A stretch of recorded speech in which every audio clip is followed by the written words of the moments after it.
Hey, I am Susmita সুস অন চ্যানেলে তোমাদের সকলকে ওয়েলকাম। একটা লং ভিডিও নিয়ে তোমাদের সাথে হাজির হলাম। আমরা হানিমুনে গিয়েছিলাম ইন্দোনেশিয়া বালিতে। তো এটা ছিল আমাদের সেকেন্ড ডেস্টিনেশন। তো ওখানে নুসা পেনিনা যে আইল্যান্ড, ওই আইল্যান্ডেই আমরা যাচ্ছিলাম। যখন এই ভিডিওগুলো করি বা যখন গিয়েছিলাম হানিমুন ট্রিপে, তখন আমার কোনো ইউটিউব চ্যানেল ছিল না বা ইউটিউব চ্যানেল খুলবো এরকম কোনো ভাবনা চিন্তাই ছিল না। তাই সেভাবে কোনো ভিডিও করা হয়নি। যতটুকু করা হয়েছে ওইগুলোকে এডিট করে তোমাদের সামনে তুলে ধরলাম আজ। তো আমরা বোট থেকে নেমেই একটা স্কুটি ভাড়া করে লোকেশান দেখতে দেখতে পৌঁছে গেলাম নুসা পেনিনা আইল্যান্ডে।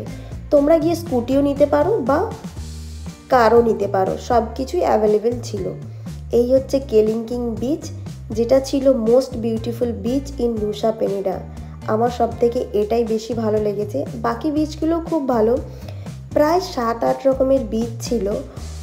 নুসা Penida, Kelingking beach, diamond beach, broken বিচটা আমরা কভার করেছি। 2-3টে বিচ আমরা কভার করেছি, পুরোটা কভার করা হয়নি। প্রায় 7-8টা বিচ কভার করা সম্ভব ছিল না, কারণ আমাদের নেক্সট মর্নিংয়ে উবুদ যাওয়ার প্ল্যান ছিল, সেহেতু আমরা কভার করতে পারিনি। আর সবাই নিচে পর্যন্ত যাচ্ছিল, আমরা যেতে পারিনি সেটাও কারণ আমাদের অতটা টাইম ছিল না। তো এখান থেকে ব্যাক করার প্ল্যান ছিল ওই দিনই। তাই যতটাই যাচ্ছিলাম সবাই বলছিল এতটা এসে গেছে যে এখন বাকিটা কভার করে নাও। তো সেটা সম্ভব হয়নি, কিন্তু ভিউটা ছিল জাস্ট অসাধারণ। আর আমার বরের দুজনেরই একসাথে ফার্স্ট ইন্টারন্যাশনাল ট্রিপ ছিল, ফার্স্ট না, সেকেন্ড ইন্টারন্যাশনাল ট্রিপ ছিল ইন্দোনেশিয়ার বালি। তার আগে আমরা থাইল্যান্ড গিয়েছিলাম।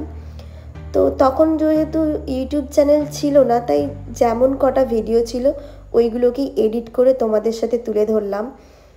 কেমন লাগলো প্লিজ আমাকে কমেন্ট করে জানাবে, আর লাইক করো, আমার চ্যানেলটাকে সাবস্ক্রাইব করো। এটা ছিল পুরো ওপর থেকে ভিউ। সবাই তো ফটো তোলার জন্য অস্থির হয়ে যাচ্ছিল। Thank you.